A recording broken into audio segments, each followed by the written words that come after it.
नगर परिषद निवडणुकीच्या पार्श्वभूमीवर जिल्ह्यातील अंजनगाव सुर्जी इथं एमआयएम पक्षाची शहरातील पहिलीच भव्य जाहीर सभा भद्रकाली माता मंदिर समोरील विशाल मैदानावर उत्साहात संपन्न झाली।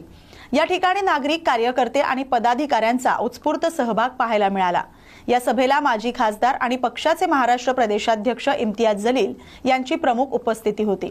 तसंच अमरावती जिल्हाध्यक्ष सय्यद मुजीब, जिल्हा तालुका शहर पदाधिकारी, नगरसेवक पदाचे उमेदवार आणि अंजनगाव सुर्जी नगराध्यक्ष पदाचे उमेदवार विनीत डोंगरदिवे हे देखील उपस्थित होते। या सभेत काँग्रेस, भाजप आणि शिवसेनेवर जलील यांनी थेट हल्लाबोल केला। काँग्रेस आम्हाला भाजपची बी टीम म्हणते, पण बिहारमध्ये सगळ्यांना दिसलंय की खरी बी टीम ही काँग्रेसच आहे, असं ते म्हणालेत।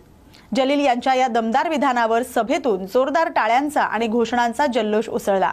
विनीत डोंगरदिवे यांनी आपल्या भाषणातून किरीट सोमय्या यांच्यावर जोरदार टीका केली आहे।